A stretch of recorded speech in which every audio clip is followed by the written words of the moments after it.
is that the proposed expenditure be agreed to, and I call the member for Solomon. Thank you very much, Madam Deputy Speaker. As the Minister may know, long since before I was elected to any public office, I have been advocating for an appropriate full-service hospital for the Palmerston area. One of my proudest moments was when the now Prime Minister Abbott, along with the former Minister for Health, Peter Dutton, stood alongside myself and Chief Minister Adam Giles on the new, bigger Palmerston hospital site, confirming a coalition government would provide $110 million towards the Palmerston Hospital. As you're aware, Minister, the Country Liberals raised the idea of a hospital for the Palmerston area in 1999, and the very next year they delivered a 24-hour clinic, which Labor promptly closed when they came into government. Labor held office for 11 years in the Northern Territory and 6 years federally. And during that time, the complete progress towards the Palmerston Hospital was a fenced-off bush site. Now, Labor intended, you might want to listen to this, the member for Wakefield, Labor intended to build a 60-bed hospital with no room for expansion. I'll repeat that for you, the member for Wakefield, because you weren't listening.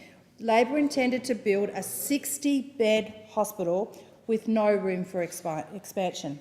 Now, the Abbott and the Giles government are focused on the delivery of a world-class 116-bed hospital on a 45-acre site, which there's plenty of room for expansion.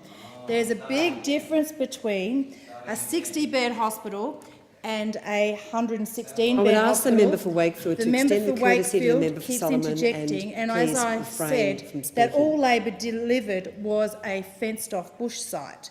As I said, there's a big difference between a 60-bed hospital and a 116-bed hospital, a point that has been wasted on those opposite.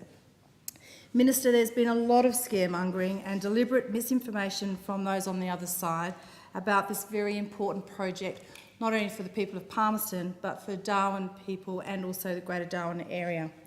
So, Minister, I've got 3 questions. One is, can you please confirm, for the sake of those on the other side, that progress on the Palmerston Hospital is on track and that the facility will admit its first patients in mid-2018?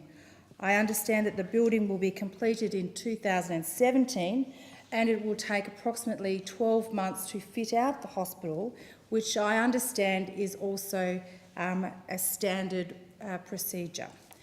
My second question is that my Northern Territory colleague, the Health Minister John Elfrink, and myself have stated on a number of occasions that the Palmerston Hospital is fully funded. Despite this, Senator Peris has suggested that funding is in jeopardy and that there is a $50 million shortfall. For the benefit of those either that didn't hear or choose to ignore, would you please inform the House that the funding status of the Palmerston, or inform the House of the funding status of the Palmerston Regional Hospital?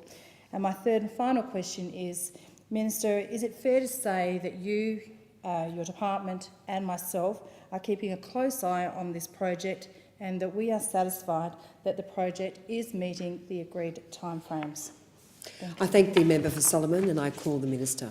Thank you, Deputy Speaker. It's terrific to take a question from the member for Solomon, who has been on the case with the Palmerston Hospital ever since she's been elected, and she, as a member for Darwin, is very committed and understanding of the need for Darwin to grow and therefore the need for the infrastructure to be suitable for a growing city, a vibrant city, a city focused even more after our Australian white paper on the north, on Asia, and the need for the hospital that looks after the Palmerston community to be an appropriate size. So I thank the member for Solomon, and I visited Darwin with her on many occasions, and I look forward to inspecting more of this particular hospital and this particular significant piece of infrastructure. Yes, we are strongly committed to the delivery of this important new hospital. It's a $150 million project, of which $110 million is being provided by the Commonwealth. We're working very closely with the Northern Territory Health Department to make sure that there is timely delivery. And I have absolute confidence in the Health Minister, John Elferink, who the member for Solomon mentioned. We've had 2 or 3 meetings, and the Palmerston Hospital is very much something that we are both watching with close interest as it develops. The Northern Territory are responsible for delivery of the project, as is perfectly normal. The Commonwealth is funding the 110 out of $150 million, but the project delivery is the responsibility of the Northern Territory Government, and we know that the government is very focused on getting this hospital built so it can service the needs of this growing community.